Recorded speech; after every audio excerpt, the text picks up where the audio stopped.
For the News and Observer, I'm Dawn Vaughn, Capitol Bureau Chief and host of Under the Dome. Today I'm joined by my politics team colleagues Esther Francis and Luciana Perez Uribe Guinassi, and we all cover the General Assembly, which just started a week ago, and we have had just a fire hose of news. From the Medicaid deal, optimism in the budget, the upcoming teacher march. We've got a lot to talk about, but we're going to lead briefly with the biggest news, even as we record this on Monday morning, April 27th, is that a second House Democrat has left the Democratic Party and become unaffiliated. Representative Nassif Majid, this news just came out Monday morning. Representative Carla Cunningham, the news was Friday evening, and both of them were among these mainly three or so of swing vote Democrats who vote with the rest of House Democrats the majority of the time, but on a few controversial bills, they voted with Republicans. Cunningham on immigration, ICE cooperation bill, and gave a speech on the House floor before that she apologized for many months later. It was last summer. And her doing that called immediately some Democrats wanted to primary her. That's exactly what they did. Democratic Governor Josh Stein endorsed her opponent who defeated her, one of her opponents who defeated her in the primary, and Nassif Majid. It wasn't quite the same as with Cunningham, but he just now, like this is just a few minutes as we were about to hit record, has switched to unaffiliated. So we have a lot of questions now. I don't know if what do you, Esther? What's your immediate? I know you're new to the legislature, but now that you're dropped in the deep end, what are some of the questions you have? Things that you wonder about what this really means for the session? Yeah, I think something that immediately comes to mind is how the veto override votes will potentially go in the future, especially because a Cunningham spokesperson said that she is currently undecided on how she's going to caucus for the rest of her time here. So I think that'll be really interesting to see if there could be an override on several bills that have been vetoed by Governor Stein. On Friday night, Cunningham spokesperson told our colleague at the Charlotte Observer, Mary Ramsey, that Cunningham hadn't decided how she would caucus. I'd asked House Democratic Minority Leader Reeves during a presser that they had this past week about Cunningham Majid and another swing Democrat that lost their primary, Representative Shelley Willingham. And he praised all three of them for really their service in the House. He did not directly answer about the caucusing. So, I mean, lawmakers always say you're not allowed to talk about caucus. Sometimes they will say if they caucus with other Democrats or not. Last year, the controversy was more among Senate Democrats. After Sidney Batch had been voted by the caucus as leader instead of the longtime minority leader, Dan Blue, and Blue wasn't going to caucus then. I don't know if he's caucusing with them again. Luciana, what questions do you have, things we're looking at this session as far as what this means going forward? Yeah, I think Esther said the main question there on the caucusing, but also the veto overrides. There are several veto overrides that haven't occurred, didn't occur last year. Those are largely related to diversity, equity, and inclusion, as well as a freedom to carry bill and a immigration bill. So I guess questions on if an override could happen now that there's been that change, but those bills, they had Republican lawmakers had trouble with those last year. So it really might not change much in that regard, but we'll see. Yeah, I think there's probably not much support for the anti-diversity, equity, inclusion bills. The immigration bill, maybe that's something that Cunningham, she didn't want to vote for it before. And the thing is that they can also pass new bills, and then if Stein vetoes them, and the Senate has the votes now to overturn everything. The concealed carry bill that you mentioned, freedom to carry, there are two Republicans who aren't running for re-election who disagree with getting rid of the concealed carry law or having a permit for it. You have to do some training, and so they can they're not worried about an election. They can hold firm on what their convictions are if that's what they still think. So I don't know if we would see that. It also comes down to who's in the room, right? So if it's you can override a veto if you have 3/5 of the vote in the room. So if some people are absent, then Republicans could take advantage of that. Yeah, I also wonder what Democrats are thinking and making of this moment, because it is, both have switched to unaffiliated, but it still is a shift, and I think something that they're probably wondering what they could have done to avoid a situation like that, or what occurred, how it'll impact them. Yeah, I called Reeves and his spokesperson on Friday night, did not get a response back, and I noticed that this morning that Reeves, came out with a statement quickly on Majid or on both of them. And Reeves said, during their years in public office, Representatives Majid and Cunningham have voted on bills according to their values, and I expect they will continue to do so. I value their friendship and look forward to continuing to serve with them. So that's still kind of what he said when I asked about him in the press conference about, praising them and knowing them for a long time. And I think it was Willingham that Reeves mentioned specifically as being someone that, when he came into the House, showed him around. So Willingham is going to have a lot more attention. Well, let's also talk about things that we do know are happening that aren't unknowns anymore. And that's the pretty significant Medicaid rebase, the funding agreement, and they announced this on the first day. Yeah. Luciana, you've extensively covered all things Medicaid this past year in the disagreement. So why do you think this was finally that they, decided to all get together, agree on the, $319 million, I think, of the spending? Was it the deadline? Was it just people are tired of waiting? What should people know about this? Yeah, I think a big part of it is the deadline. I mean, the funding, according to DHHS, the Department of Health and Human Services, is set to run out by June, the end of the year, or earlier potentially.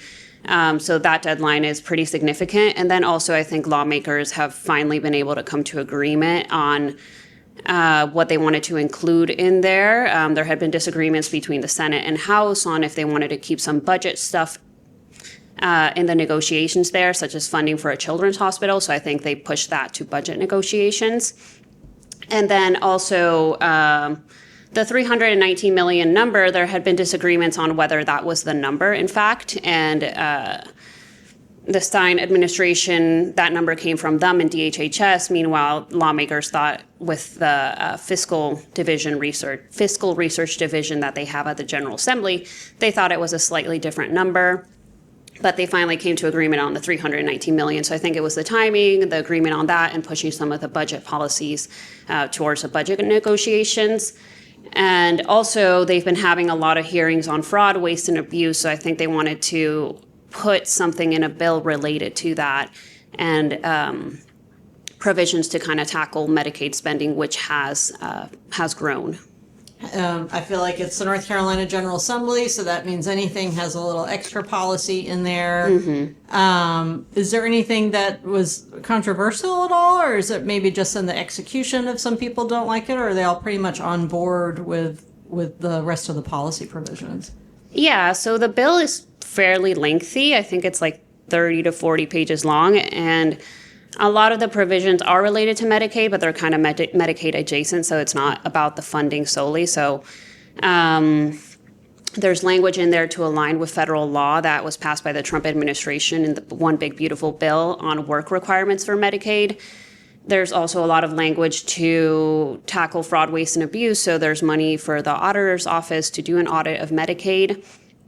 There is also provisions related to immigration. So, for example, there's a requirement for counties to refer anybody whose immigration status can't be verified, I believe it is, beneficiaries or applicants to Medicaid, to refer them to the Department of Homeland Security, to the federal government. So that one has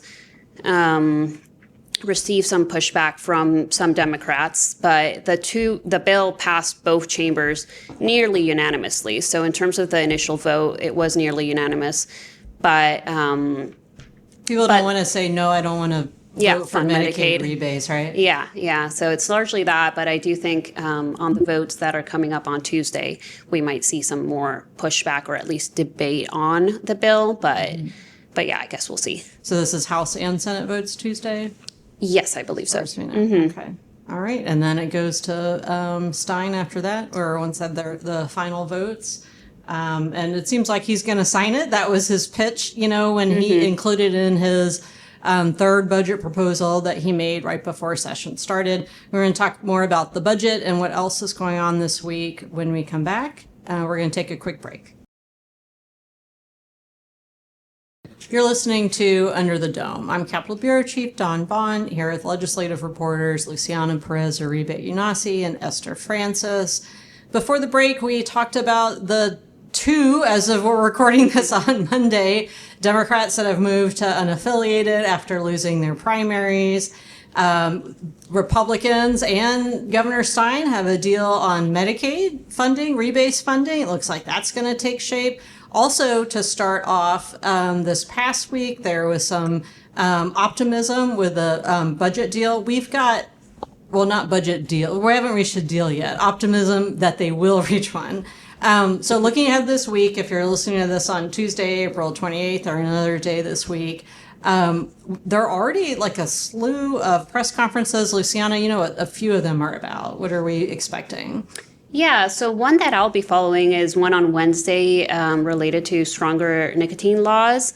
And the primary thing there is getting North Carolina to align with federal law on tobacco use being for people over 21. So North Carolina, it's currently at 18 years old, despite that federal law there. And so there's going to be a push, an advocacy push on Wednesday for a law that does just that, as well as puts regulations on the tobacco industry. So that bill has come up a few times already. It's called Solly's Law after Solomon Wynn, who was a teenager who died after complications related to smoking. And yeah, it hasn't had success so far, but there's going to be a big push on Wednesday for that bill. And there's also going to be on Wednesday, a bill related to affordable housing, and that's between two lawmakers, Representative Reeves and Representative Bell. So, a Democrat and a Republican. So that's kind of interesting there that there is some bipartisanship going on. Both in leadership, with Reeves being minority leader and Bell being rules chair. So they do agree on some things. I do feel like this news about Representatives Cunningham and Majid is going to probably be a little more divisive or force some people to work together if there's going to be, with every vote, both Democrats and Republicans courting their votes there's Republicans are one vote short of total control of Republicans. So just there'll be more attention on how they vote. And again, it's, as we're recording this, it's only Monday, and you'll be listening to this when it comes out Tuesday. It's legislative days feel like they're about 20 hours sometimes. Yeah, double shift. So at the end of this week will be the Teacher March, May 1st. Esther, you have been looking at some of the buildup with this, and Representative Von Hafen, and just the conversation around education funding. So let's talk about that. What is Von Hafen is kind of, I feel like, known as one of the House Democrats that pushes a lot of education funding. Absolutely, yeah. Von Hafen in a press conference last week, it said she has filed bills session after session focused on investing in public education. She said 7 in all, and out of them, none have ever reached a point for discussion. They've all ended up in rules, and something that House Democratic leader Reeves said on his presser the next day was the only way to get those bills to a point of discussion was to simply, quote, win more seats. Right. I mean, that's what it comes down to. The people with the most votes get to decide, not just obviously if something passes or not, but the committee chairs control what moves where, and then the top leadership. So we'll be covering the Teacher March on Friday. I know I'm one of the reporters covering it. Our K-12 reporter, Kern Huey, is covering it, and we'll let people know what's going on. Thousands of people are expected, as far as like looking at, Kern has covered, looking at what the school districts Wake County is the largest school district in North Carolina. It's already a teacher work day, but some of these other districts, if teachers are planning to use basically their paid time off to work on or to come to downtown Raleigh on Friday. So we'll follow all of that this week. And then I guess like it's so many unknowns. Anything that either of you are watching before we move on to headliner of the week? I feel like we've covered everything. I feel like hemp is interesting to see if anything comes up there. That's something that I'll be keeping an eye on. House Leader Destin Hall mentioned briefly in a gaggle. I think I wasn't at that gaggle. I think you were, Dawn. Yep. Mentioned something on hemp potentially coming down. So that'll be interesting to see if anything does.